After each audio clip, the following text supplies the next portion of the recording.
It's a dramatic account from the early stages of the Iraq War. NBC News anchor Brian Williams claimed that in 2003, he was aboard a U.S. military helicopter that was shot down by an RPG. Williams retold the story Friday night as part of an on-air tribute to a soldier.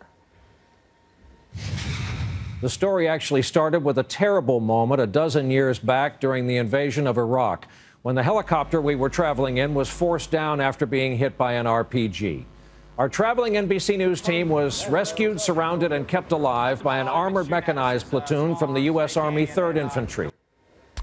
Trouble is, that story is not true. Let's bring in host of Reliable Sources and CNN senior media correspondent Brian Stelter. Brian, great to see you. You too. We've looked back at the chronology of Brian Williams talking about this dramatic event. Back in 2003 when it happened, he did not claim to be on the helicopter. Back in 2003, he said he was on a chopper that was like 45 minutes behind that helicopter that was shot down. But then in 2007, the story started to morph, where he started to say we were shot down. All of our helicopters took RPGs. Right, he became closer to the story. The story became murkier, and he became more involved in the story over time. And then in 2013, on the David Letterman program on CBS, he talked as if it may have been his helicopter that had been hit by the RPG. And then last week, as we all just heard, very explicitly says that his helicopter was hit.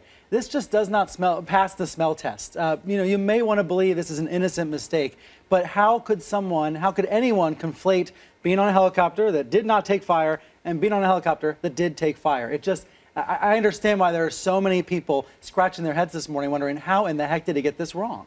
He's saying in his apology, he blames sort of a foggy memory. And granted, 2003 is a long time ago. And there is a fog of war. We all know that phrase. We do know that. We do know that.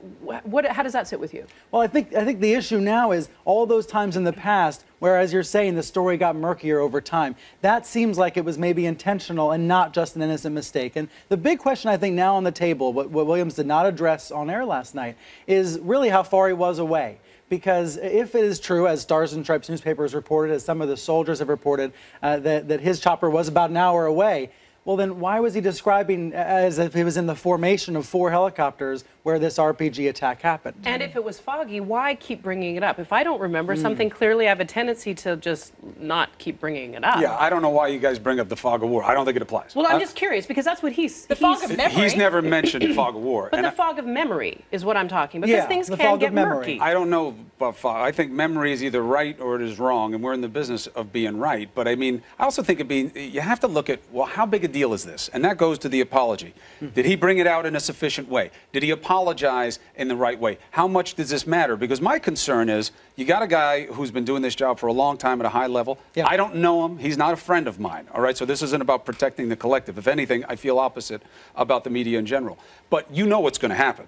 They are starting to eat him alive. And I can understand being protective of oneself in that situation. Well, you say they. I would say people like me are now looking at that chronology and trying to figure out. I'm saying, the lesser outlets and, the growing mass of the angry. Well, immediately, folks are saying this is a lie, and I understand why they are saying that. In fact, some of the soldiers on Facebook were calling him a liar, and they were saying that they've been trying to raise red flags about this for years. That's what's so notable, I think, about this story. We sat here a couple weeks ago talking about a big media story at the time. I said what's great about the internet is the power of accountability. Consumers can now hold powerful news anchors accountable. Well, that's exactly what's happening here. These soldiers spoke up on Facebook, and that's what triggered all this reporting this week and now this apology. But I don't think this apology went far enough, because he's not explaining the rest of what happened. Let's play a clip of the apology last night that Brian Williams issued.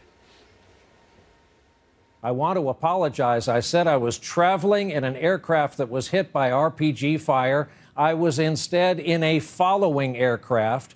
We all landed after the ground fire incident and spent 2 harrowing nights in a sandstorm in the Iraq desert.